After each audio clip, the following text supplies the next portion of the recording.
my name is Isabella Perez, Recreation Leader for the City of Socorro. Thank you for joining today's meeting. Before the meeting begins, we would like to remind our guests to remove all hats and silence all electronic devices. No destructive behavior or outbursts will be tolerated, and violators are subject to ejection and possible prosecution. Hola, mi nombre es Judy Rodríguez, secretaria de Planificación de la Ciudad de Socorro. Gracias por participar en la reunión de hoy. Antes de que comience la reunión, nos gustaría recordarles a nuestros invitados favor de quitarse los sombreros y silenciar todos los dispositivos electrónicos. No se tolerará ningún comportamiento perturbador ni exabrupto y los infractores estarán sujetos a expulsión y posible procesamiento. Hello, my name is Good afternoon, everybody. This is the Planning and Zoning Commission of the City of Socorro, Texas. It is April 7th, 2026, 5:33 p.m. We call this meeting to order. Good afternoon, all. Item number 2, establishment of quorum. Andrew Arroyos, Here. David Estrada, Here. Osvaldo Reza, Here. Yolanda Rodriguez, absent, Rafael Carrillo, Here. Isidro Torres. Here. We have quorum with 5 commissioners present. Moving on to item number 3, open forum. Alfredo, do we have anyone that would like to speak? Not at the moment. Thank you. Moving on to item number 4, consent agenda. Do I have a motion? Make a motion. Approve. Second.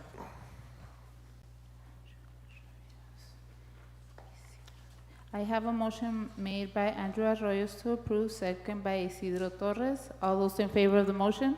Aye. Any nays? Any abstain? Motion carried. Moving on to regular agenda, item number 5, public hearing for the proposed amendment to the City of Socorro's master plan and rezoning of Track 4H, Block 11, Socorro Grant, located at 11580 North Loop Drive, Socorro, Texas, from A1 agricultural to GMU general mixed use to allow for commercial and residential development. Mr. Ruiz? Good afternoon. Oh.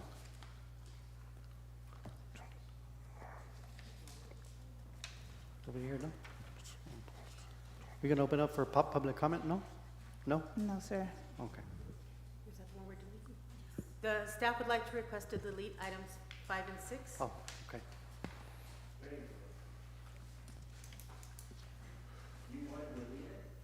Yes. Were you here to speak on the item? Yes. I don't know if you would like to open the floor. And Marwan is on the line to ask. There was an issue with the address and notice on the item, which is why Okay. we're asking to delete it. Hey, I don't know if you would like to have the public hearing just to hear any speakers that might be in attendance, so they don't have to come back when we repost the meeting. Okay. I'd like to open up for public hearing since they're here already, so. Is that okay, Marwan? Yeah, yes, that sounds fine. Also, you guys, it might be an IT issue, but it's very hard to hear. So I think if you can speak closer into the microphones online, it's hard to hear. That's So we'll go ahead and open public hearing. Before, can you clarify the issue for him just to make sure that it's okay? That the item's posted with the wrong address.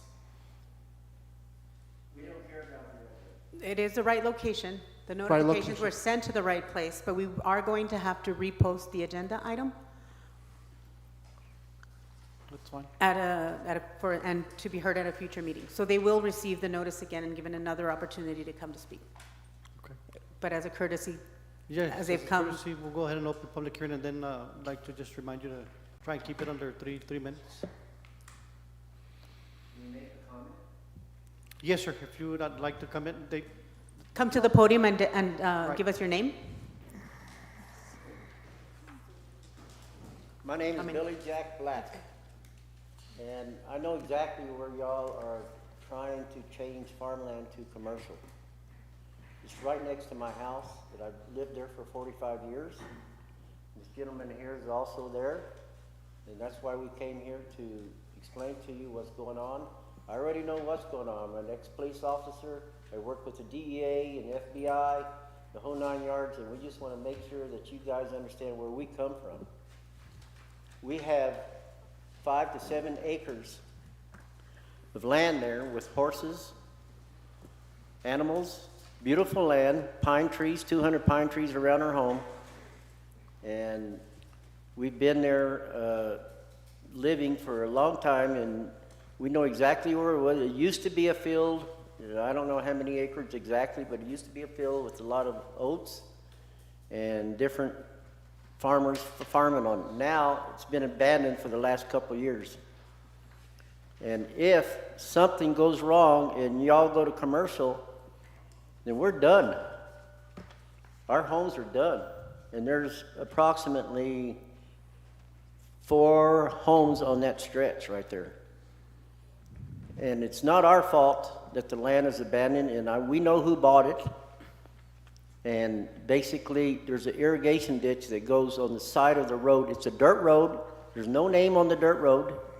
It's still back in the wild. It's still farm country. And I know there's a lot of places that farms are turning into commercial right now, especially close to Horizon and North Loop. All those pecan farms are gone. It's going into warehouses. But the bad thing about it, our homes, if it is turned into commercial, we know there's going to be over 100 homes built on that land. Then we're out. We're out of our home. Because it's going to be really bad. And it's not my fault that somebody from Mexico, I believe, bought it. And it's going to tear us apart. It's going to tear apart all of the neighbors there in the area. And then, what's going to happen to our irrigation ditch? That's another problem. We have water coming off of the canal, going straight into our homes, into our pastures. There's Kenny Carroll, Billy Black, this gentleman right here, a couple of other. There's an old man over there that lives. He's about 90 years old. He's going to be, right in the middle of it also. And that's what we're worried about, and that's why we're here. And I know y'all want to make money, and I know y'all want to add taxes, and y'all want to add a lot of housing. I also built all the warehouses in Clint Cutoff, and I know where that's going too. Socorro has to put their foot down. They have to stop this. It's continue on, and pretty soon that whole street on North Loop is going to be wiped out with traffic. There's already wrecks. There's already farm animals getting ran over on North Loop. There's horses getting ran over. It's an area that's about to decease if somebody don't put a stop to it. The other thing is, when I moved in here about 45 years ago, the only people that was on North Loop at that area was farmers. And all you used to see was farm tractors, farm equipment, ranchers going up and down that highway. You ought to see it now. And I don't know, has anybody seen that North Loop now? It's terrible. And it's getting worse and worse. It's terrible. How do you put in a commercial area on streets like that? Yeah, try widening the streets, but you're going to have to knock out everybody's pieces of land because their land is right next to North Loop. How are you going to put highways, 4-lane highways on that street? I need for y'all to think about all this because it's not good, and it's not good for us, and you're going to force all of us to move out. And it is a lot of turmoil, a lot of hard work, and a lot of depression and everything else. It's bad. Between the hours of 7 and 8:30, you can't even get out on North Loop from where we live without almost getting killed. And now now they want you to add more commercial. I don't know how you're going to do it. I really don't. I mean, I do have an idea. You've got to widen the highways. You're going to have to make 4-lane highways on that street. And Socorro hadn't done that yet. And I don't know why. There's been tremendous amount of accidents on that street. But the bad thing about it, this is our home. This is this man's home.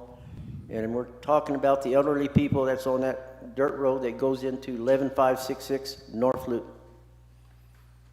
And That's why we're here. We want to tell y'all, please, I know maybe there's more tax money for Socorro if everybody moves over there. It's all money.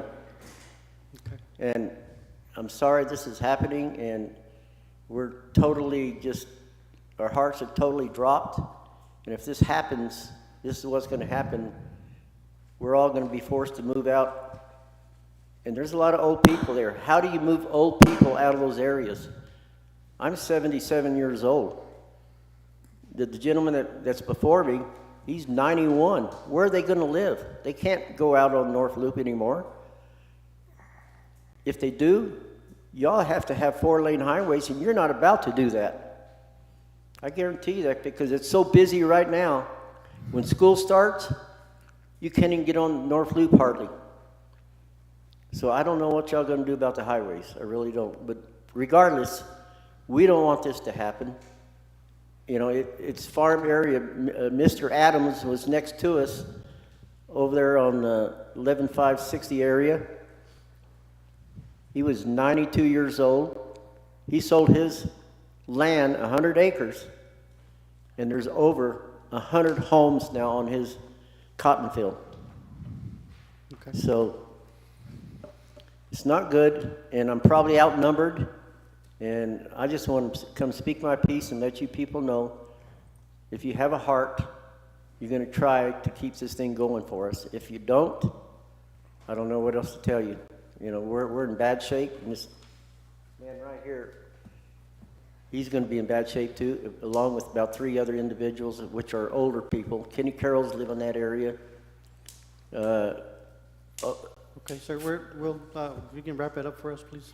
Okay, I'll wrap it up real quick. Yes, I'm done, so I hope y'all get a hold of everybody that you need to get a hold of. Thank you very much. Thank you, sir. Thank you. Is there Is anybody there else? anyone else that would like to speak on item number 5? And you guys are welcome to come back in 2 weeks. I think it will be reposted in 2 weeks. You guys can go ahead and come back and sign up to talk again. Yes, sir. So, you guys are more than welcome to, okay? Yes, sir. Okay. So what was, since it was public comment, we'll go ahead and close public comment at 5:45. And then move to delete item 6? Okay, So yes. moved. Go ahead. So moved. Move to delete item number 6. Yes. So make a motion to delete items 5 and 6, postponed for 2 weeks from today. We're just deleting 6. No, we just delete. We'd have to. Oh, delete them? Okay. So I made the we'll- motion. I just made the motion to move to delete item I'll 6. second. Do I have a second? I'll second. I have a motion made by Isidro Torres to delete item 6, second by Andrew Arroyos. All those in favor of the motion? Aye. Aye. Any nays? Any abstain? Motion carried. Moving on to item number 7, public hearing request for the proposed amendment to the City of Socorro's master plan and rezoning of Lot 6, Block 3, Monte Rosales subdivision located at 10479 Montevideo Street, Socorro, Texas, from R1, single-family residential, to C1, light commercial, to allow for a commercial development. Mr. Arroyos? Good afternoon, everybody. We will open public hearing at 5:46. We have one gentleman that would like to speak. No, I apologize, sir. Not yet. It would be Jorge Bizarra. Si gusta pasar al micrófono y decir su nombre. Buenas tardes, mi nombre es Jorge Vizcarra. ¿Se puede pegar un poquito más al micrófono, por favor? Gracias. Buenas tardes, mi nombre es Jorge Vizcarra. Tenemos la corporación de 131 Horizon y vengo porque quieren elevar a la zona 1 en la calle Montevideo. Nosotros estamos en el 131 Horizon en un shopping center y ellos quieren elevarlo, no sabemos lo que van a poner ahí y no sabemos si en el futuro pueden poner un shopping center o algún otro negocio. Y nosotros los negocios que tenemos ahí son barbershop, un restaurante, y está muy pegadito y pues tratamos de que no haya tanta competencia. Y también no sé si pueda afectarme también en el valor de la propiedad. Y y quería ver si pues era todo mi comentario que traía yo, para que lo tomen para ustedes, a ver qué les parece. Es todo, gracias. Muchísimas gracias. Gracias a usted. We have no one else. Okay, so we will close public hearing at 5:48. Oh, No. It said there, yeah, I didn't sign up to speak, no. Maybe there's another Estrada that signed up. But David Edzo. Yes, he's representing the applicant. Oh, okay. We will be moving on to item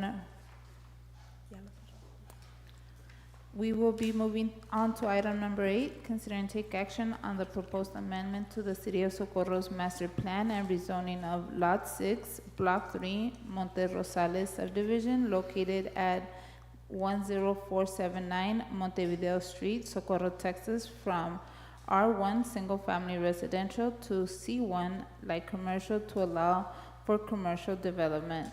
Mr. Ruiz?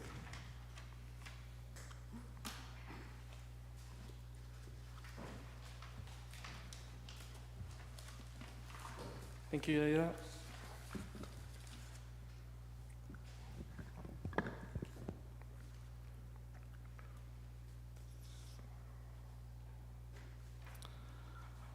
Good evening, Chairman, Commissioners. Diego Ruiz with the City of Socorro planner.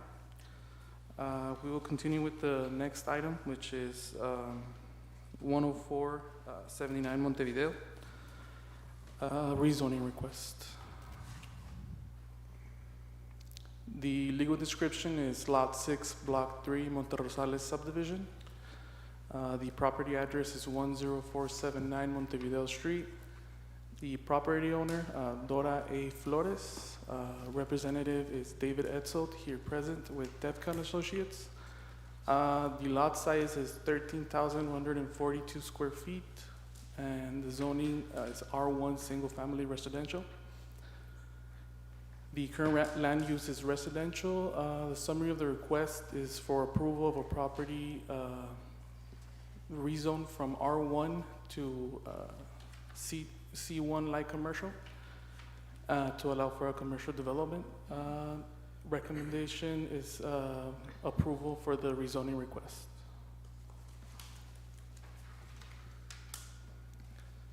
Here we have the zoning map. Outlined in red is the property. It is currently in the R1 zone, which is highlighted in yellow. It is surrounded with C2, which is red, and the orange is R3.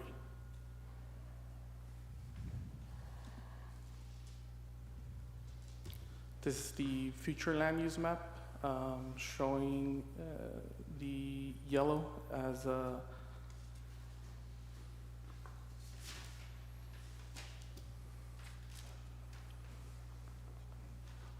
neighborhood residential, and the red is neighborhood commercial.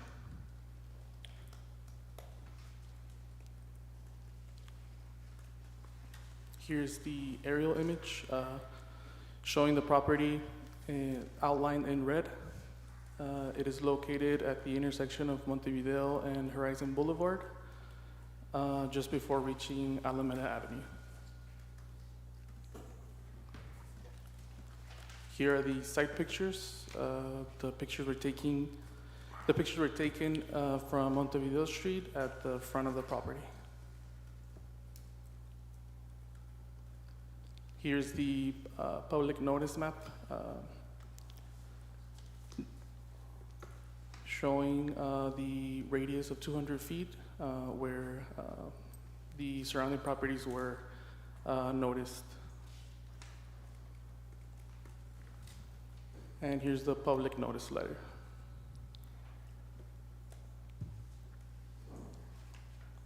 Here is the concept plan for the lot, showing the proposed building and the elevations and floor plan.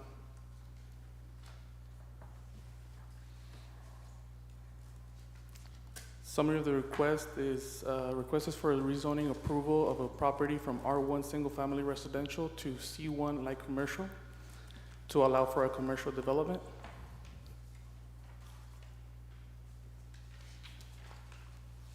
And at this time, staff and the applicant representative, Mr. Etzel, is available for any questions. Mr. Reza, no, I was gonna say, I don't have any questions, because I think it's right next to Horizon Boulevard. I think that's okay, but So why, I just have a question. Why does staff recommend approval? Because they're following all the guidelines? And again, I disagree, right? I think it's in the residential area, and it does not have any frontage to Horizon. I think at that point, when we open a can of worms, do on the other end, where the plumbing store has frontage to Horizon. So why does staff recommend approval? At the time, the applicant provided the necessary documents, Okay. and there was no ordinance preventing them or telling us to deny. No, Other than So amending the- we're confusing items. So you want to go back to the photographs? Sure. Maybe the slide with the map? And aerial.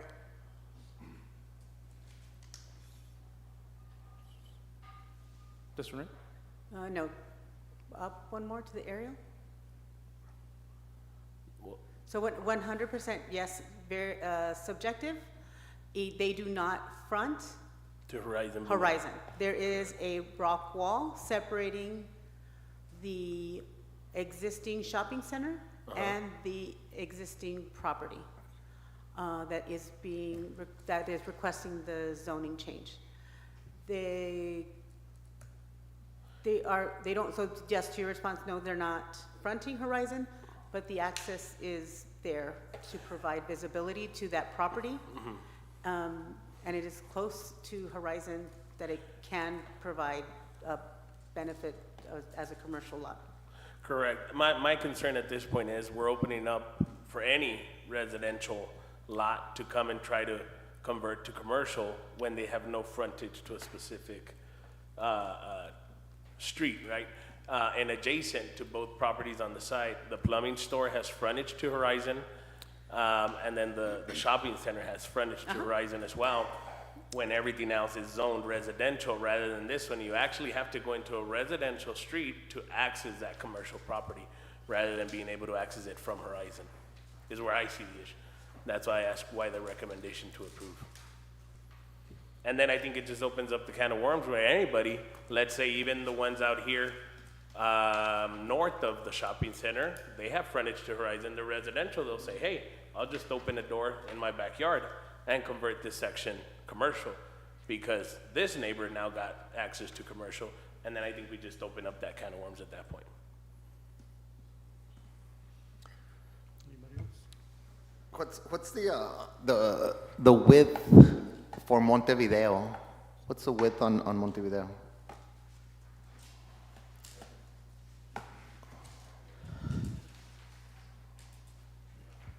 $32 feet? 32 feet? 60? We can look. Do you have any comments, Mr. Etzel? If you could step up Wait. to the mic. Good afternoon. I'm David Etzold, representing Mrs. Dora Flores, who's owned this property for many, many years. The house was built in 1975, long before Horizon Boulevard became the boulevard that you all know today. And the problem she's had is that over the years, after she raised her family, her children, and they moved to another home, the rental of this property has deteriorated. And it's deteriorated, she believes, and I think it's a good point, because of its proximity to Horizon, the noise, the traffic, and also it sits right next to, it's tucked up back behind this commercial shopping center. So you've got the activity at the commercial center that affects the property. We agree with the staff comments. We think it is appropriate to zone it to C1. We're not asking for C2, asking for C1. And we've submitted a site plan that shows that there will be a retaining wall, a screening wall built between this property and all the adjoining residential properties. We also are going to respect the setbacks that are required within the residential zone, not those that are in the commercial zone. That's one of the requirements of us. The driveway to the property at the corner across the street from this does not come from Horizon. It comes from Montevideo. So actually that commercial lot doesn't have access to Horizon. You have to get onto Montevideo to get into this adjoining property. Our belief is that with a creative approach to this, the adjoining property owner, Mr. Vizcarra, might be interested in adding to his commercial center, and that would just clean up the whole area.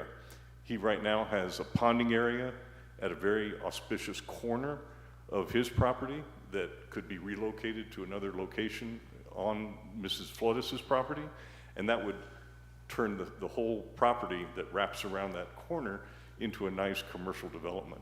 He's got a very successful retail center there. I appreciate what he's got, but he's also very congested. He's got a very popular restaurant there that if you go there during dinner or lunch especially, it's overflowing everywhere.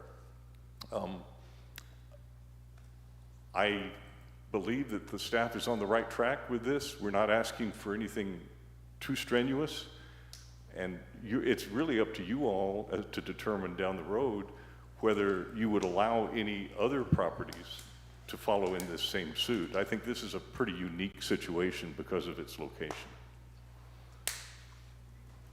Did you have any other questions? Yeah, a couple. So the frontage, I'm thinking accessibility from Montevideo, so I'm wondering, Ms. Camilo said 32 feet. 60, sorry. I looked up the subdivision plat, it's 60. It's a 60-foot, Montevideo is 60-foot wide, correct? No, it's 80. Okay. The lot is approximately 84 feet wide. The lot is, yes, the lot is. The question And then was, the width for Montevideo. of the street. Yeah, The width of the street. The width of the 60 street. feet. Are there any other commercial lots within this neighborhood? Within the Yeah, subdivision within the itself? subdivision, yeah. No, sir, they're not. It was created before Mr. Richardson developed the lot next to it, which I helped sell to Mr. Vizcarra back in the early 2000s. Okay. And what's the existing structure there right now? It's a deteriorating apartment building and a manufactured house. How long has it been vacant? I don't know that. She has had a very hard time keeping it rented. That's one of her problems, is keeping up with the taxes. The rent hasn't been there. Mr. Flores really needs to sell this property, and it certainly doesn't play the right tune for a residential use in my book. Okay. The lot's 13,000 approximately, the Yes, sir. lot size. How do you handle parking, landscaping? I don't think there's a landscaping ordinance right now in effect, is there? Correct. We've submitted a conceptual plan, which the Planning Department reviewed. You'll see it right there. This could be adjusted according to your standards, but this shows adequate handicap parking as well as customer parking that meets your code. And there's also room in the back, in the rear yard, where ponding area could be developed for on-site stormwater ponding.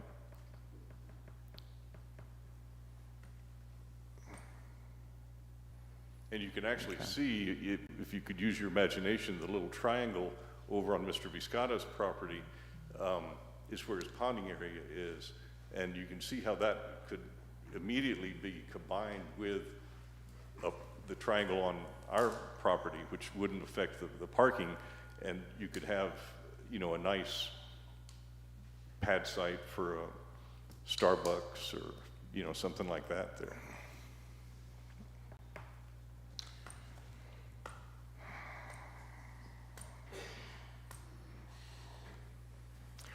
Okay, so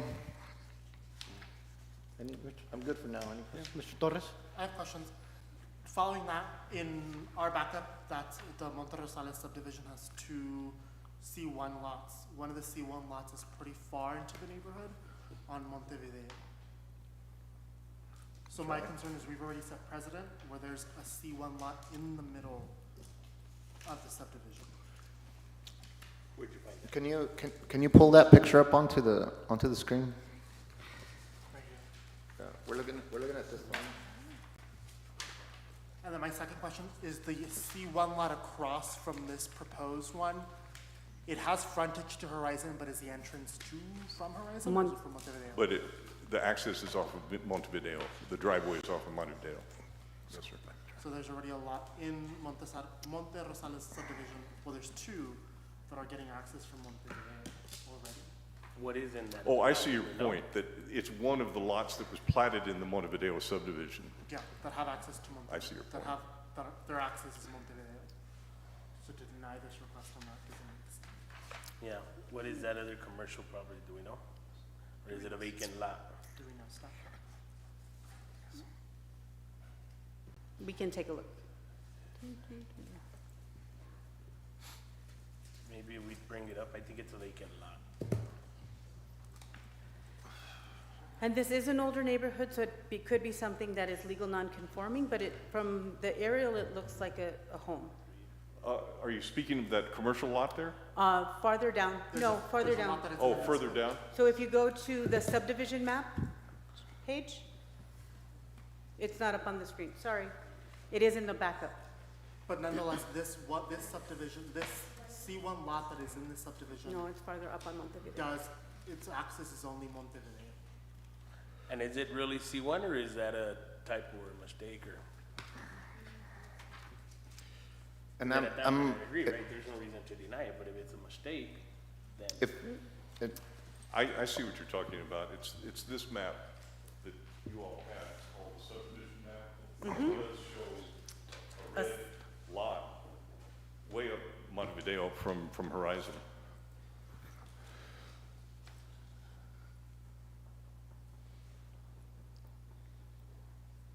And so following up, if it is a C1 lot that's tucked in back there, I'm curious to know if there's an existing business license in effect and if they're actually running a business out of that lot. I'm pulling it up as 10406 Montevideo. To what I'm getting, but it's a house.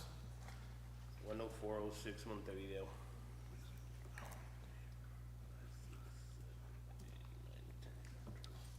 Lot 12.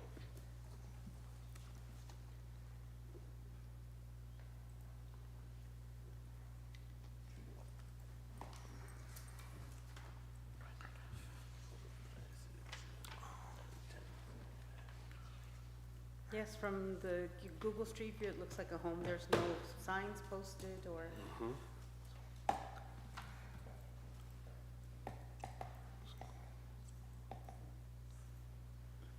And in front of this proposed plat, this one still remains, in front of this proposed plat, that's a C1. What is in that one? What's the business in front of this?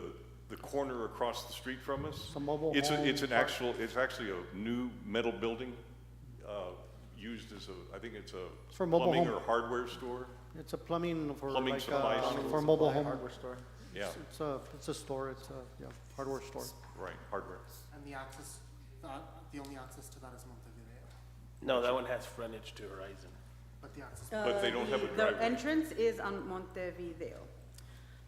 I'm just looking at the street view, and it is from Montevideo. Okay. I understand your all's concern about what we call encroachment into the neighborhood, into that subdivision. Again, from my background, serving on the Planning Commission in El Paso, seeing hundreds of cases, it really falls on your shoulders to determine where the line gets drawn. I'm just asking you to see that this property is not working the way it's zoned currently, and that drawing the C1 line along that back line of ours is something that you all can hold to, and we would appreciate your consideration of the staff approval. Mr. Carrillo, any questions? No? No, I don't see, I mean, it is, the entrance will be on Montevideo. But I would like to see it, like the gentleman said, you know, kind of a combination of the two strips coming together. I would love to see Mr. Vizcarra. I mean, he does, I go cut my hair there at Maravilla. And the parking lots are very small entrances. Even if the entrance is on Horizon, it's one car entrance. Maybe it could be widened at that corner, make it more accessible for you and him. So that's my take on it. Any other questions? So, I guess, like, I'm looking at this right here, right? We received this today in email, and so this addresses landscaping that's gonna be coming up and ponding and so on, right, for commercial. And so I'm looking at the size of this particular lot, and so I'm curious to see how permitting would handle the parking and ponding. And would there be, like you mentioned, non-conforming, or would there be variances for that, or for this type of lot? 'Cause it's very small, the lot's very small, so you gotta meet all those standards. Of course, I haven't gone through this, but I would think that it's extensive, and so landscaping and ponding is in there. And so how do you fit all that on there on a small lot when it's within a C1? Would you like to answer, or? I have an idea for you. Zoning it conditional upon the owner submitting a site plan for review before a building permit is issued is probably the best insurance you could have, because you'll get to see it again before a building permit is issued. You'll get to see where everything is located, the size of the screening walls, where the landscaping is, where the ponding areas are, and that's before the building permit is issued. So you'd get one more shot at it before anything gets constructed on the site. And that's what we call, or I've called over the years, conditional zoning, subject to some other event taking place. If it would be a conditional permit, it would come back through zoning. If a conditional permit is required. If a conditional use permit is required. Is required, but if. My take on it is you don't have to fill up the whole lot. There are small kiosk businesses throughout the commercial sphere, even around us, that could occupy a small lot, don't need a lot of parking, are strictly drive-through. That shopping center was just one example of what could be placed there. That's right. It's just a conceptual plan. It's not, no one's planning on building that little rectangular box. It just met the standards that you all require for the setbacks and the parking. Okay. So that's why we showed it. I have no idea what Mrs. Flores is gonna do with it, or what a future owner will do with it. But a way for you all to ensure that this meets your desires is to put a conditional zoning on it. Right, so we can vote and just put a condition that at the time that they pull the permit, they have to meet at that time whatever the landscaping ordinance is and storm sewer or whatever, right? Yes, but that's something that everyone would need to do. Any additional conditions would be something that would be beyond the minimum requirements. So they would need to adhere to all of the standards of the new zoning code. I don't imagine this is going to get through the process and sold and permits Right. submitted in time to conform to the old one, so they would need to conform to the new one. Right, at this point, we're just letting the owner sell this as a C1 lot, and then future owners have to go through whatever process. Right.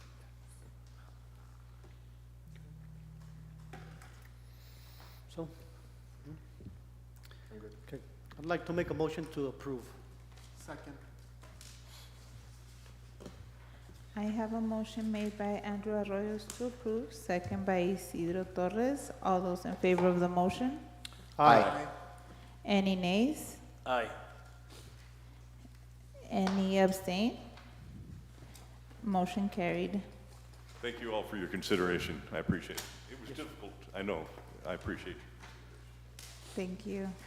Moving on to item number 9, consider and take action on the proposed approval of a master plan, section 38-7.3, master plan required for Bowman being track 1A, 1A1, 1B, 1B2, and 12D, block 2, Socorro Grant, track 9A and 10A, and Lane Clark survey 298, abs 6262, track 42, block 1, Socorro Grant, located at North Loop Drive and Bowman Road, City of Socorro, El Paso County, Texas, to allow for residential and commercial development. Ms. Rodriguez? Thank you, Yadira. Good evening, Chairman, Commissioners. Julia Rodriguez, planner with the City of Socorro. We'll continue with the next item on the agenda, item number 9, and this is a Bowman Valley Estates Master Plan approval request. We'll now proceed with some general information, and I'll review the property. As Jadira mentioned, the legal description is tracks 1A, 1A1, 1B, 1B2, and 12D, block 2, Socorro Grant, tracks 9A and 10A, and Lee Clark survey 298, abstract 6262, track 42, block 1, Socorro Grant. Property address: the property is located near the intersection of North Loop Drive and Bowman Road. The property owner is Clean Land Holding Company, LLC, represented by Jorge Azcarate, CEA Group. The lot size is 219.5819 acres. The zoning is an R2 medium density residential, and the current land use is vacant. Summary of this request: the applicant is requesting approval of master plan for Bowman Valley Estates as per section 38-78.3 master plan required of the City of Socorro's Municipal Code. For this, staff recommends approval of the master plan for Bowman Valley Estates. So we'll continue with the zoning map, where the subject property is outlined in white, and the orange shading denotes the R2 medium density residential zoning district. In the property, it's surrounded by a variety of zoning districts, including commercial, agriculture, and residential and unclassified land. Now we have an aerial image. The subject property is outlined in yellow. It is located across from Bowman Road, about North Loop Drive, and it is surrounded by the existing neighborhoods, undeveloped land, and Gateway East Boulevard. Now, this is a photo of the area taken from the view of North Loop Drive.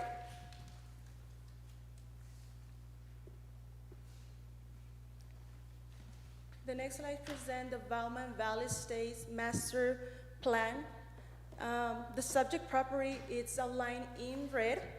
Although the area has been rezoned to R2, medium density residential, it is currently planned for single family housing units, which is why it's shown in yellow as an R1, single family residential.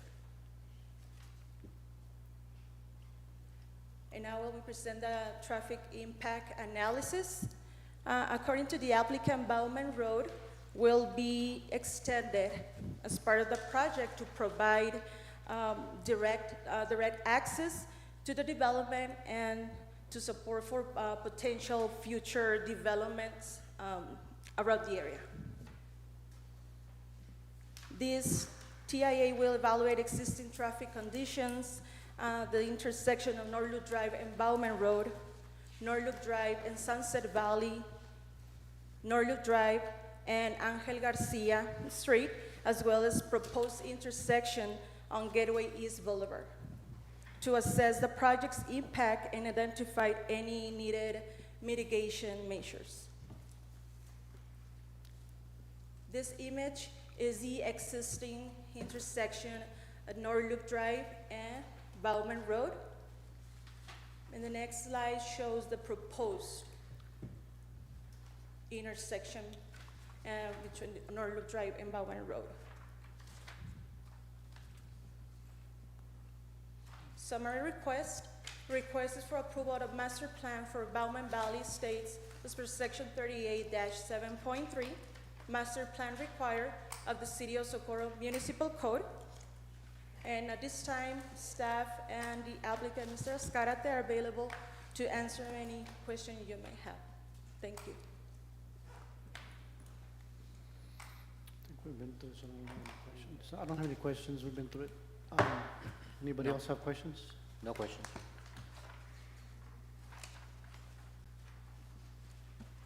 I guess I just have one quick question.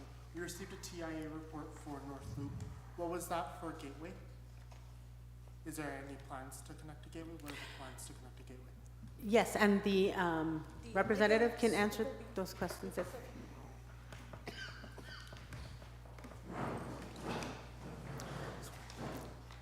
Judith, can you go back to the slide for the master plan?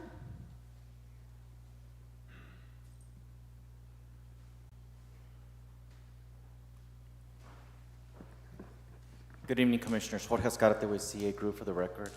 And to answer your question, Commissioner, we are proposing access from North Loop all the way to the Gateway to provide connectivity. Thank you.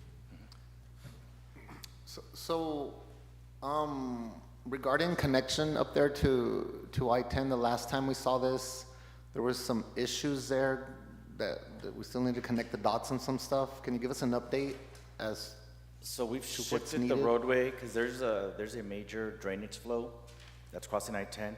I know the County of El Paso, and we've been coordinating with the county.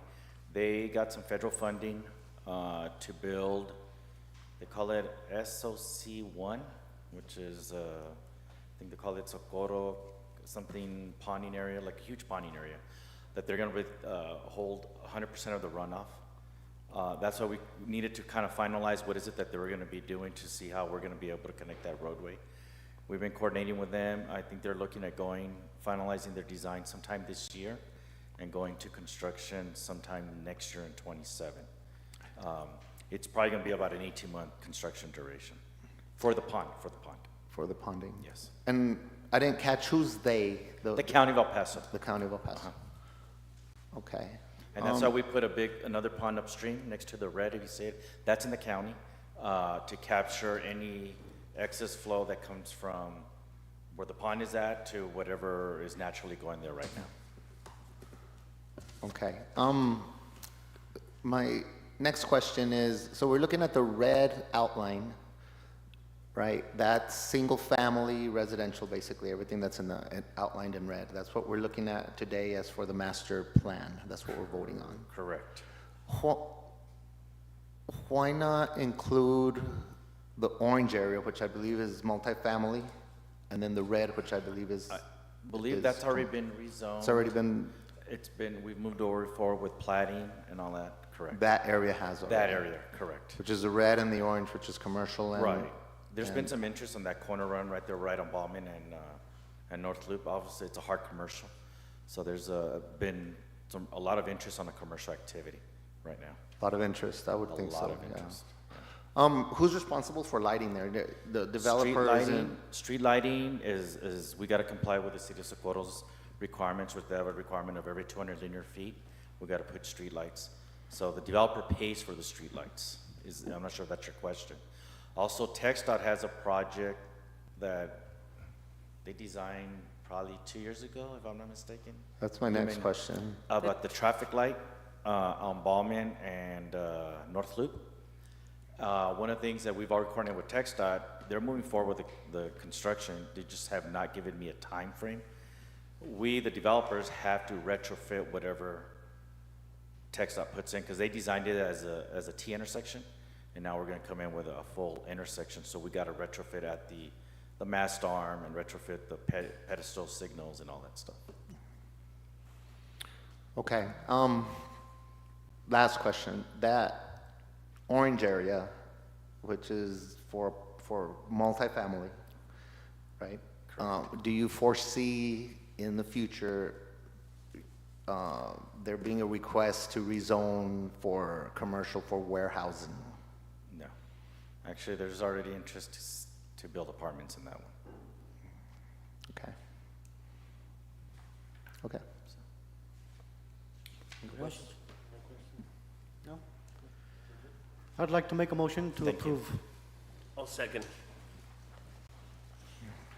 I have a motion made by Andrew Arroyos to approve, second by Osvaldo Reza.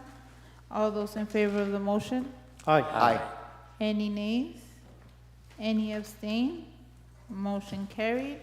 Moving on to item number 10, consider and take action on the proposed approval of a replat for Baba Unit 1 subdivision replat C, being a replat of Lot 5 and 6, Block 2, Baba Unit 1 subdivision replat A, and located at 1001 and 1021 Nuevo Hueco Tanks Road, El Paso County, Texas, to create one non-residential lot. Ms. Rodriguez? Thank you, Yadira. Once again, good evening, Chairman, Commissioners. Judy Rodriguez, planner with the City of Socorro. We'll continue with the next item on the agenda, item number 10. This is for Baba Unit 1 subdivision replat C, replat request. We'll now proceed with some general information and overview of the property. For legal description, is being a replat of lots 5 and lot 6, Block 2, Baba Unit 1 subdivision replat A. The property is located in 1001 and 1021 Nuevo Hueco Tanks Road. Property owner is ACG Texas LP, represented by Trade and Associates LLC. The lot size is 1.359 acres. It has no zone since it is situated within the City of Socorro's ETJ, and the current land use is vacant. Summary request. The request is for approval of a replat for Baba Unit 1 subdivision replat C to create one non-residential lot. Staff recommends approval of the replat for Baba Unit 1 subdivision replat C. Then we'll continue with the location map, zoning map, where the subject property is outlined in yellow, and there is identified the lot 5 and lot 6, and the purple shading denotes the property that is located in the Socorro's 2 miles ETJ. Then we have the aerial image of the property outlined in yellow. The site is situated along Nuevo Hueco Tanks Road near the intersection with the Gateway East Boulevard, and it is surrounded by a mix of commercial and undeveloped land. Then we have some pictures. We have view of the property from Nuevo Hueco Tanks Road, and at the bottom picture is the view of property from the rear access area.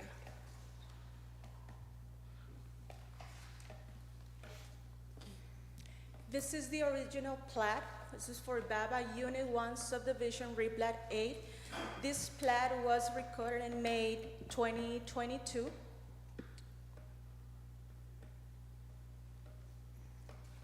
And this is the replat that was presented by the applicant. And I'll show you the enlarged image. There's an enlarged image. Um, This proposed replat is showing the property's survey with its boundaries, bearings, and existing easement. The side, now Lot 1 is shown, it's a big lot, single big lot. So Lot 5 and Lot 6 got unified and now became the lot number 1. And it is about 1.36 acres. And it is accessed from Desert Oak Circle.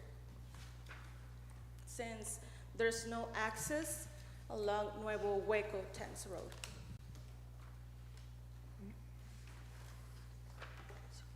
This is the development schedule outlining the proposed project name and construction timeline with an estimated completion date of February 12, 2027.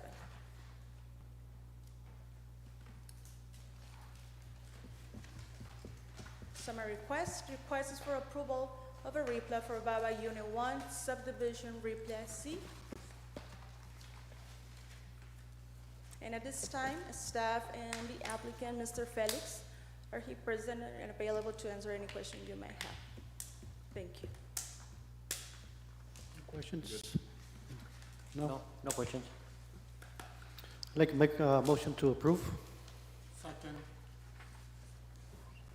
I have a motion made by Andrew Arroyos to approve, second by Isidro Torres. All those in favor of the motion? Aye. Aye. Aye. Any nays? Any abstain? Motion carried. Moving on to item 11, consider and take action on the proposed approval of a preliminary plat for Bettis subdivision being all of track 17B2 and a portion of track 17C1D, block 13, Socorro Grant, located at 321 F.E. Jackson Road, City of Socorro, El Paso County, Texas, to allow for residential development. Ms. Rodriguez? Thank you, Yadira. Good evening, Chairman, Commissioners. Julia Rodriguez, planner with the City of Socorro. We'll continue with the next item on the agenda. It's item number 11, and this is for Pettis subdivision preliminary plat request. We'll start with general information. Legal description is all of track 17B2 and a portion of track 17C1D, block 13, Socorro Grant. The property is located at 321 F.E. Jackson Road. The property owner is Randy Ruben Perez and Cristina Magallanes, represented by Luis Armando Saucedo from Ray Engineering. The lot size is 2.99 acres. The zoning is an R1, single-family residential, and current land use it's a residential. Summary request, the applicant is requesting approval of preliminary plat for Perez subdivision, and our recommendation as staff recommends approval of the preliminary plat for Perez subdivision with the condition the staff review comments are met and soil analysis and stormwater drainage plan are submitted prior to recording the final plat. Then we'll continue with the zoning map where the subject property is outlined in red. And the yellow shading denotes the R1 single family residential zoning district. Here we have an aerial image of the subject property outlined in yellow. The site is irregular in shape and has access through F.E. Jackson.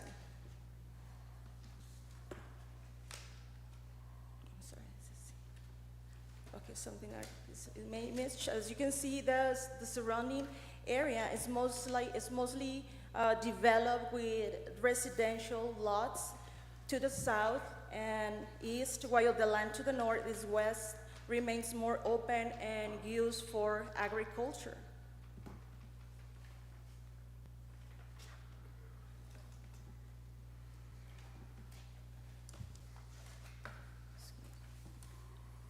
My apologies.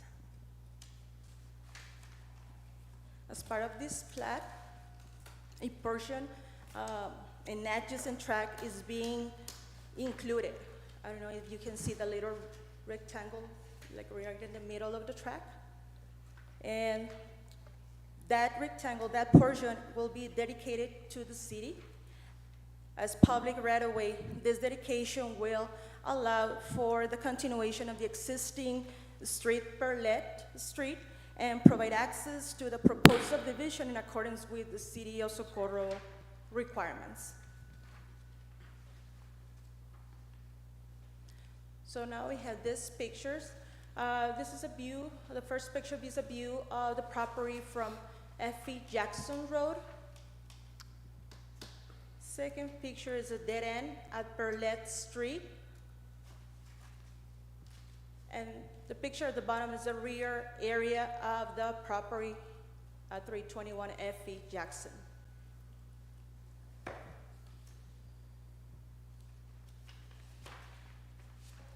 And this is the preliminary plat that was presented by the applicant, showing a proposed development of 6 residential lots and showing the portion of tract 70 C1 that will be dedicated to the city, indication of and right-of-way of 60 feet. Summary requests is for approval, a preliminary plat for Perez subdivision. And at this time, staff and the applicant, Mr. Perez, are available to answer any questions you may have. Thank you. Go ahead, David. Can you go to that last slide, the one with the plat? Okay, so there's, I guess you can call that a cul-de-sac, right? Okay, so you have access to Perlet Street, and so you have 3 lots on one side of Perlet Street cul-de-sac, and then 2 on the other. How do you get to the existing structure? Or that From F.E. Jackson. Or F.E. Jackson. If you go to the aerial,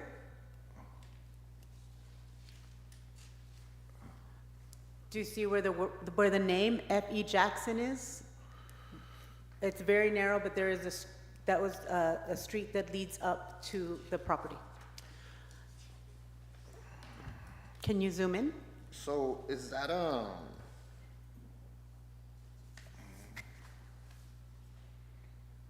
okay, so you're accessing the existing off of F.E. Jackson, but so that right there, what land or what parcel is that? Is that part of the same parcel? Is that a public road? That is a public road. It's a public road, and it's named F.E. Jackson? It is named F.E. Jackson.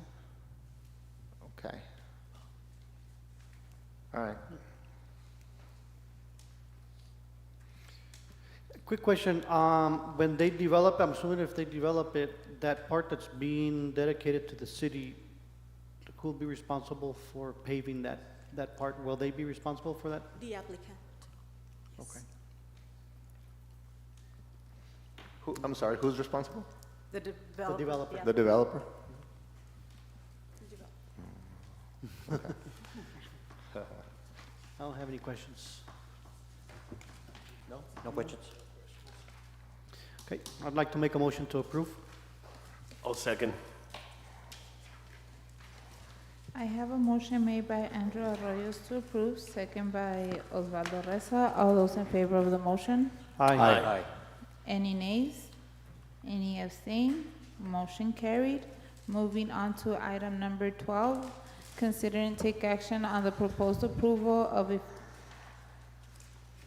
a final plat for Isabella Valley subdivision being tract 13, block 27, Socorro Grant, located at 11764 Socorro Road, City of Socorro, El Paso County, Texas, to allow for the development of single-family residential lots. Mr. Ruiz? Thank you, Ada. Good evening, Chairman and Commissioners. Diego Ruiz with the planner with the City of Socorro. We'll continue with the next item, Isabella Subdivision Final Plat Request. Here's the general info of the property. The legal description is tract 13, block 27, Socorro Grant. The property address is 11764 Socorro Road. The property owner is Ralph Duran. The representative is Enrique Escobar. Lot size is 12.03 acres. Zoning is R2, medium density residential, and the current land use is vacant. Request is for approval of a final plat for Isabella Valley subdivision to allow for the development of single-family residential lots. Staff recommends approval of the final plat for Isabella subdivision. Here's the zoning map with the property outlined in red and the orange being R2 medium density residential.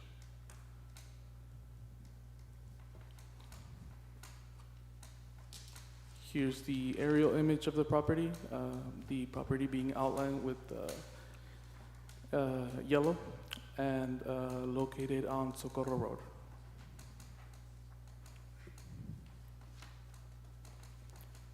Here we have the side pictures. The first picture up on top is the view of the property towards Socorro Road. The second one in the middle is property view from the dead end of Ardilla Road. And the last picture at the bottom is the property view from the Ardilla Road dead end toward Fray Vargas Road.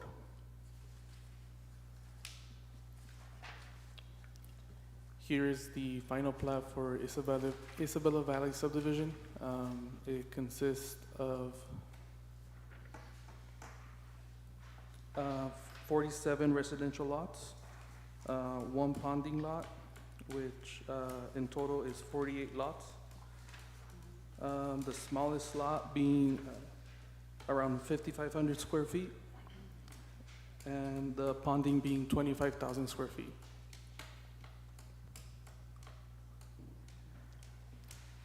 The summary of the request is for approval of final plat for Isabella Valley subdivision to allow for the development of single-family residential lots. And staff is available for any questions. There's two ponding areas, right? Not just one. I think you said there was only one. There's two of them.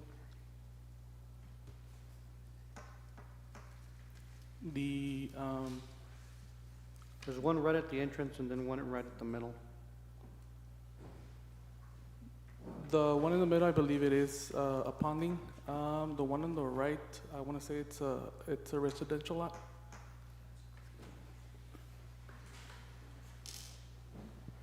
Good afternoon, Commissioners. Jorge Escarate for the record. And you are correct, it is two ponding areas. Correct. Do you have any questions? No, no questions? No. I'd like to make a motion to approve. I second the motion.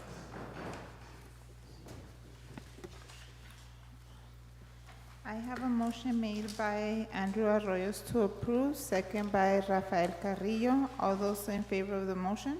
Aye. Aye. Aye. Any nays? Any abstain?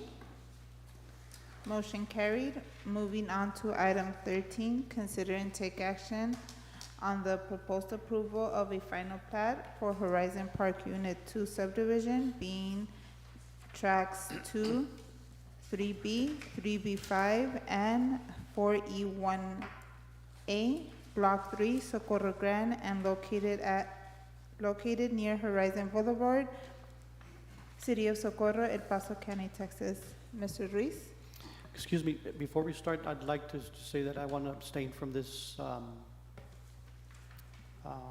part of the agenda, that item. I don't work for that company, but I work for another company that they own, so I'd like to abstain from that one. Thank you, Mr. Arroyos. Thank you, Yarida. Item number 13 will be the final plat request for Horizon Park Unit 2 subdivision. Horizon Park Unit 2 subdivision final plat request. The legal description is being tracks 2, 3B, 3B5, and 4E1A, Block 3, Socorro Grant, Socorro, Texas. Property address is near Horizon Boulevard. Property owner is Bowling Brothers Development Company, LLC. Representative CEA Group Jorge Escarate. The lot size is 30.307 acres. The zoning is C2 general commercial and R2 medium density residential. And the current land use is vacant. Request for approval of the final plat for the Horizon Park Unit 2 subdivision. Staff recommends approval of the final plat request for Horizon Park Unit 2 subdivision.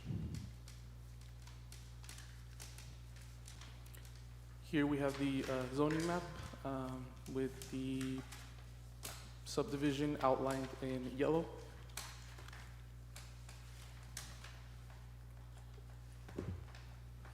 Here's the aerial image with the subdivision outlined in yellow, located in Horizon Boulevard.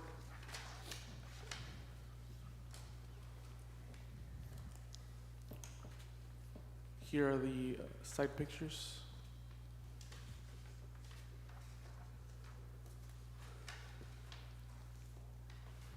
And here is the final plat for Horizon Park Unit 2. Total residential lots is 97, with one ponding lot, one park, and I believe it's 60-foot right away. How many commercial lots? Is it four? Two commercial lots. So total being 102.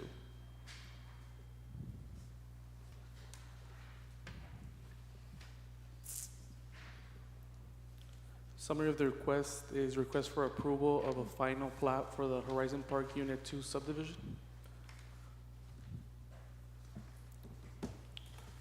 And staff is available for any questions. Can you go to the aerial image, the one with the yellow outline? So that little strip that's connecting to Horizon Boulevard, what is that? What's that gonna be? Or why is it like that? That's how the Jorge Azcárate with CA Group for the record. That's really how the property is. It was, I think, to try to get some access, but we're not proposing access. It's for utility easement that we're going to be putting a sewer line there. So utility easement that you're gonna use for a sewer line? For a sanitary sewer, correct. Okay. All right, how wide is it? I want to say it's about 12 feet. 12 feet wide. 12 to 15 feet. Okay. So it's mainly like an easement. Correct, right. That's where we're going to be boring across Horizon Boulevard for the sanitary sewer, because the sewer is on the other side of Horizon.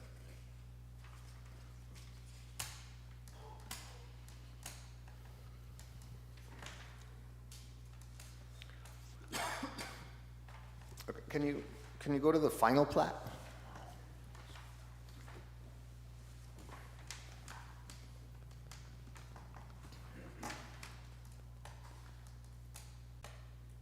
So connectivity to Horizon Boulevard isn't going to be directly through this subdivision? You need to go through an existing subdivision? You're going to go through Horizon Park Unit 1, which is the one to the west of this.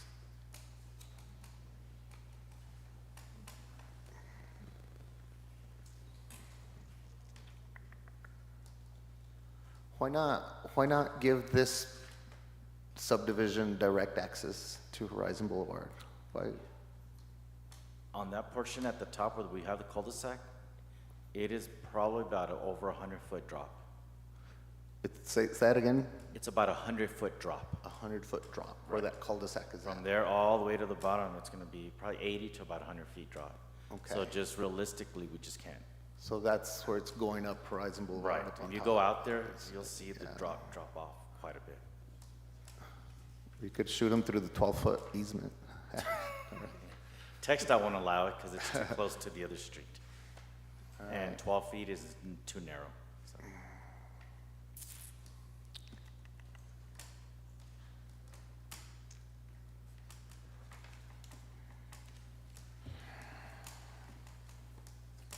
And so that existing neighborhood that you're connecting to has one access point to Horizon Boulevard. Has access point to Horizon Boulevard, has access to Burt Road. Okay. Remember, this was part of the Horizon Park master plan that you all approved, which included Yeah. Horizon Park Unit 2, Horizon Park Unit 1, Horizon Park Unit 3, Horizon Park Unit 4. And that master plan included this already? That's correct, include this. Okay. And we don't have that right now, right? The master plan? Not in the backup, no. Okay. Okay, I'm good. Thank you. Thank you.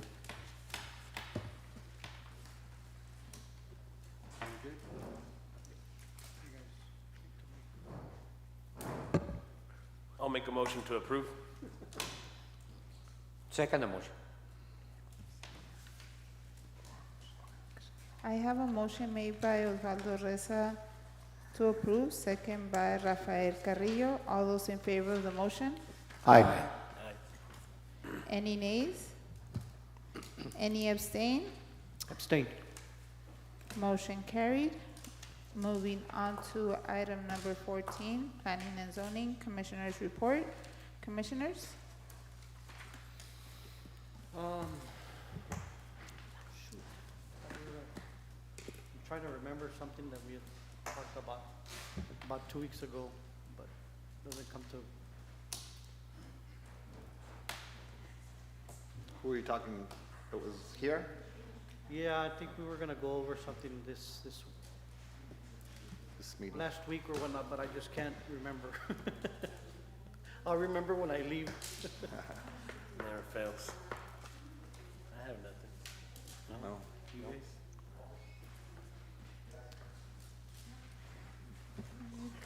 Okay, thank you. We'll move on to item 15. Okay, thank you, Commissioners. Item 15, Planning and Zoning Department Report. Ms. Camito? Thank you, Yadira. Good evening, Commissioners. The only item I had for today was to introduce the zoning chapter to you as one step in getting us towards approving the UDC. I also want to invite Victoria Chavez from Able City to give you a couple of the highlights of the chapter and items to look for as you begin to review the UDC. As I mentioned previously, and in my email, if you want to schedule some time to meet to discuss any elements of the plan, if you'd like to highlight some of the sections for us to discuss in more depth at our next planning and zoning meeting before we introduce the item and then follow up 2 weeks after that with the recommendation, which you will then take to City Council. Victoria? Yeah, hello Commissioners. My name is Victoria Chavez. I remember some of you, but just how Lorraine was saying, I work with Able City and we've been working with Socoto since 2024 of updating and creating this Unified Development Code. We're in the process of adoption now, and what we wanted to do, we see it's a lot. I heard one of you guys earlier saying it's about 457 pages total. And so I was kind of hoping you guys already read it all, and so we can go through it together today. I'm joking.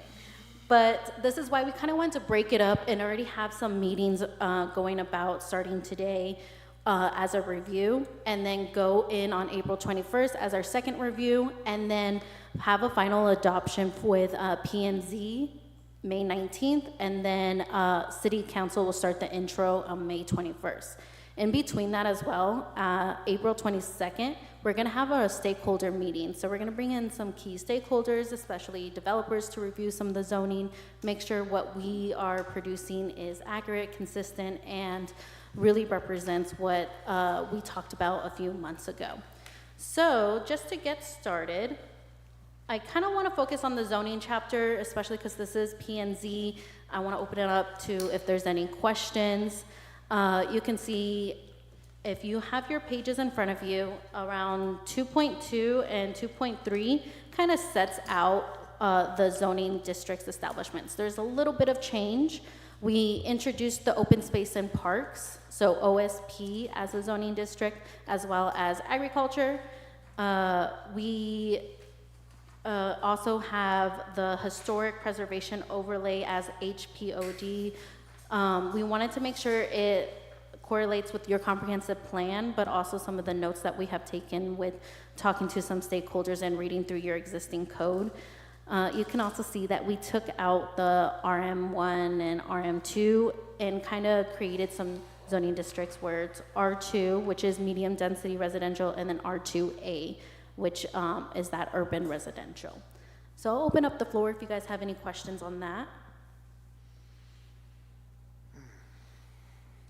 On the R2 and R2A, what's the major difference on that one? Yeah, so R2A is really about, we wanted to create that medium density. So currently what your code has is, it's the same thing as medium density district, but there's no, goes into more of, how can I say this?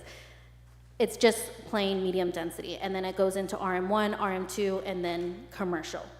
Whereas we want to create a little bit more wiggle room to create some deficiency of these residentials. So R2, is intended to provide a mix of single-family and low-intensity multifamily housing options, like duplexes and townhomes. Whereas R2A is that urban residential. It's designated to support the higher intensity. So we have more broader of multifamily housing, like triplexes, fourplexes, and small apartment buildings. The units per acreage is actually higher than what is allowed in R2 as well. Thank you. Yeah, of course. Number 7 and 8, can you give us examples of regional and general, or not general, but neighborhood commercial and regional commercial? Of course. So if you go on to page 2.5, we kind of have like a quick purpose of these districts definitions. So for neighborhood commercial, this is really to establish that moderate intensity commercial services, so, and have some offices primarily to serve residential areas.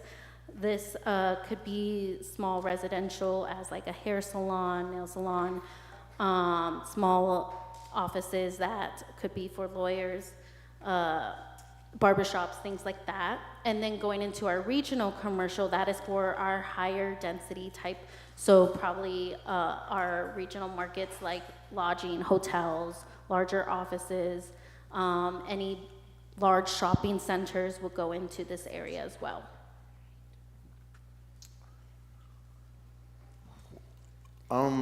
Where would warehousing be addressed? In a sense of for commercial districts, or? Yeah, what zoning is there? Is it still going to be under commercial? And because right now it's under C1 and C2, I believe, and ICMUD? Yeah. We still have ICMUD? Yes. For warehouses. Correct. And then we also do have a general mixed use as well to kind of support what your comprehensive plan has right there, so they can identify a little bit more for your flexibility of land uses for housing and commercial.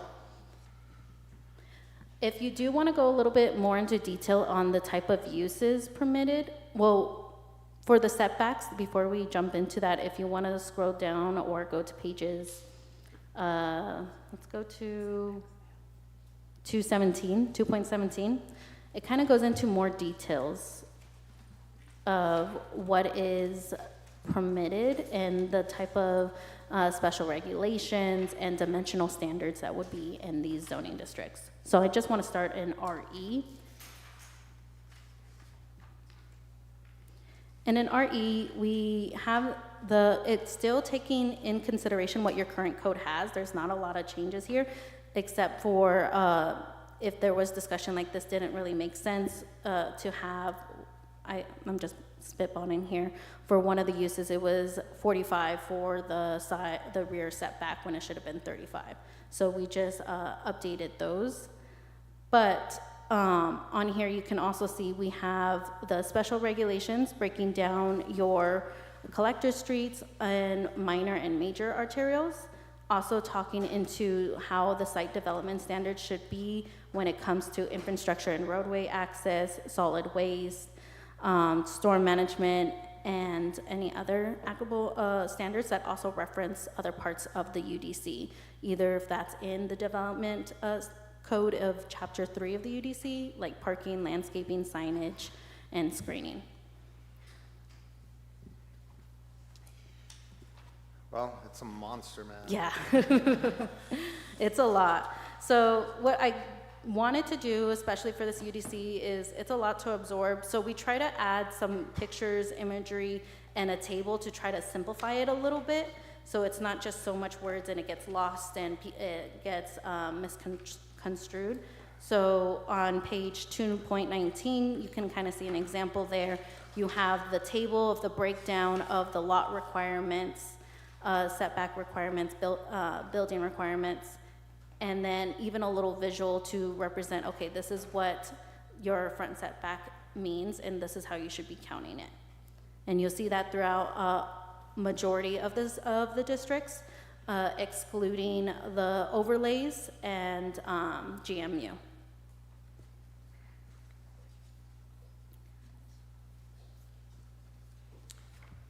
Now, I don't know if you guys want to go through each of these setbacks, see if you have any questions. We can focus specifically on residential right now. And, sorry. Yeah, chapter 2, you can kind of start on page 26 if you want to just write it in the thing, the little box.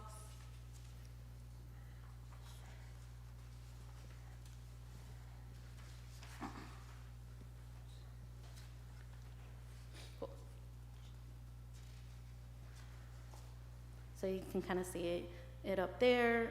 It's all written down, and it is 2 columns. And then this is another thing we'd want you to understand is we're drafting this UDC right here, but we're also going to be putting it into your Muni code as well.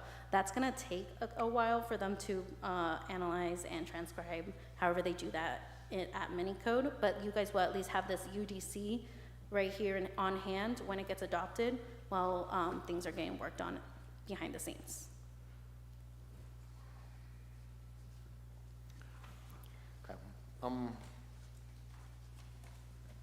Just trying to get a grasp. Okay, so we have an existing code right now that we've been using. It's morphed into what it is right now. This one will be replacing what we have right now. Exactly. Is it merging, or is this completely just a separate brand new document that's coming in, or is it something like in the past we've seen like reds and blues in the text of what's being removed or what's being reworded?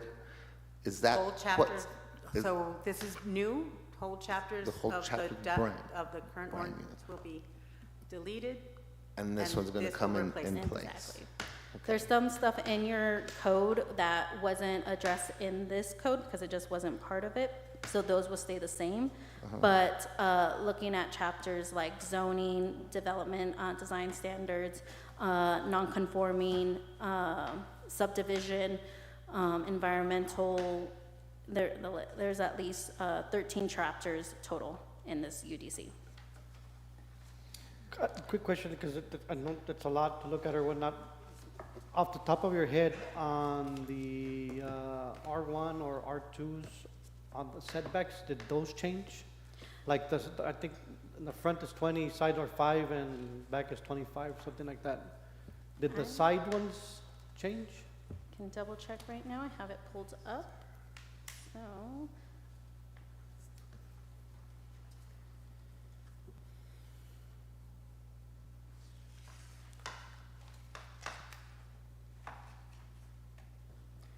So R1,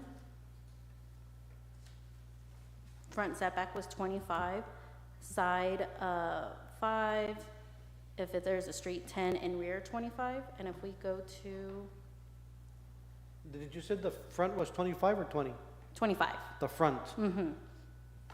Because remind me, correct me if I'm wrong, it's 20 right now, right? Or it's No, 25? It's 25. Okay. On the front or the rear? Front. Both. I thought the Front was 20. Fronts are 20, aren't they? On R1, correct? On an R1 or You're talking about R2. the pack, but they've always. I'm they've always looking thought right they now were on your 24. code, it's minimum yard setbacks for front is 25, and for rear is 25 as well. 25. For R2 is 20. R2. R2 is 24, R1 is 25. Yes, correct. R2, 20, Yes, and you are rear is correct. 20. Is this addressing smaller lots for higher densities, like smaller lot, like, you know, like subdivisions? Right now, our minimum square foot lot is 5,000 square feet, right? Like, is there anything in here to where you're allowing for a smaller lot size, like 3,000 square feet or 4,000 square feet?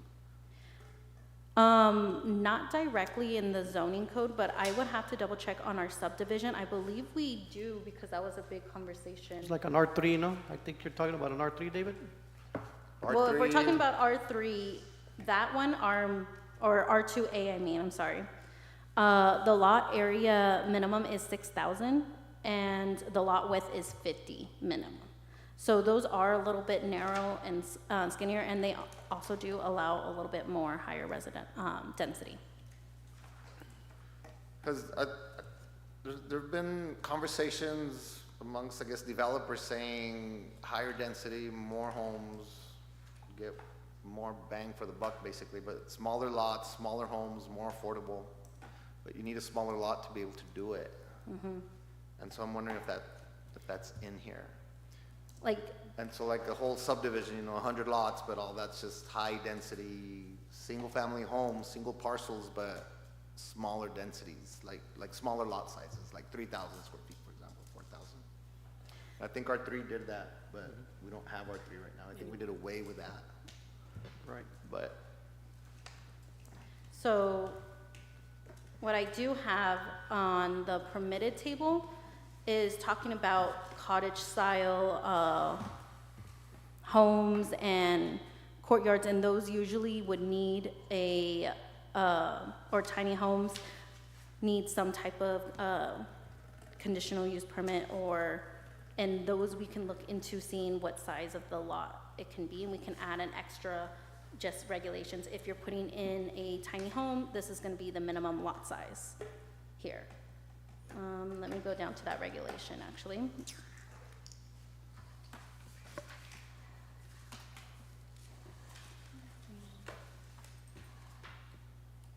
So at the kind of Article 2.06 at the end, if you go to page 58 in the box, 2.59 on the page, just gonna try to find tiny homes. You can see we've broken it down from each zoning district and the type of uses and any extra regulations there may be that goes to these. Let me pull up. Okay, so tiny homes, they may be permitted, and then we have size requirements for these. As of right now, I don't see anything that talks about the lot size, but that could be something we can implement in here. The most it says is around tiny homes shall be permitted in a minimum floor area of 200 square feet and a maximum floor area of 400 square feet. But we can add the definition, the regulation of the lot size, and those can go. okay. Well, I think this is impressive. A lot of work here. And so this is what is I think you'd review as a department, I think, or like on Fridays or something, right? Yeah. And here we thought you were doing happy hour or something. A little bit of that too. Right. Okay. It's good. Okay, so we take this home, review it, highlight, like you were saying, and then it's gonna be an ongoing discussion, or what? Let me go back. What's the timeline, or what's the goal to get this into? Ideally, we would like to have city council action by the first meeting in June.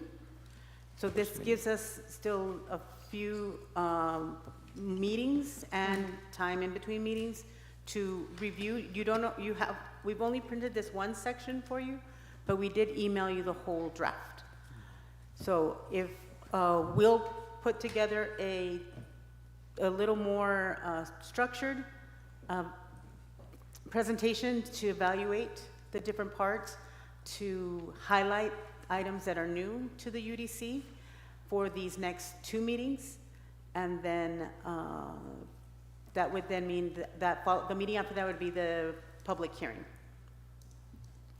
Okay.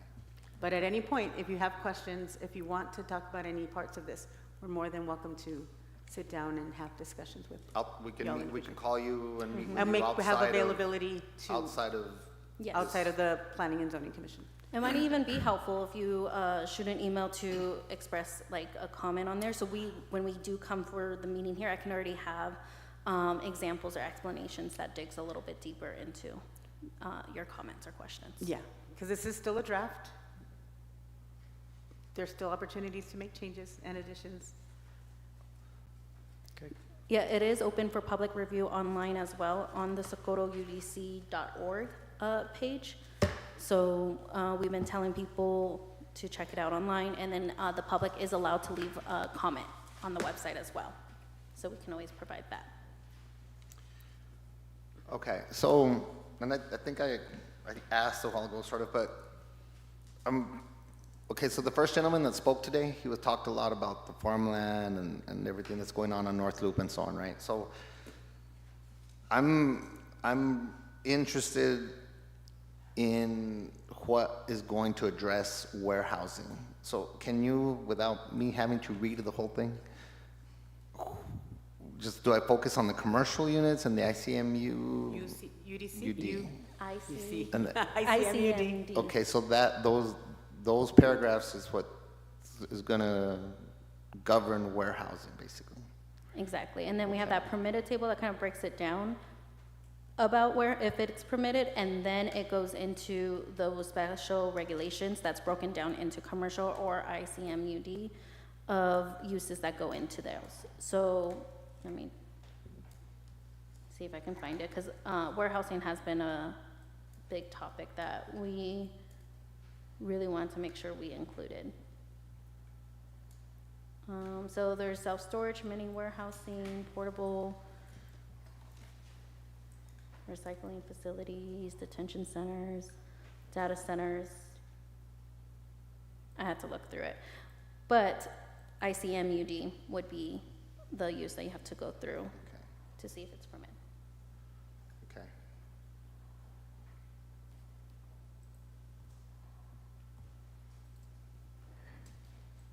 Mr. Torres? You mentioned that there's public's able to make comment on the website. What kind of campaign has been made to make the public aware of the new UDC? So we do need to create a flyer. Our plan was we were looking at a festival that's happening, not festival, or fair happening kind of soon. Was there one you were telling me? No, that one just passed. Oh, okay. Yeah, but no, we will be on social media, sharing the website and encouraging folks to comment online. Thank you. And then also advertising it with our key stakeholders as well. So they have access to it, and that meeting, April 22nd, they'll provide some of those comments where we can create some edits as well.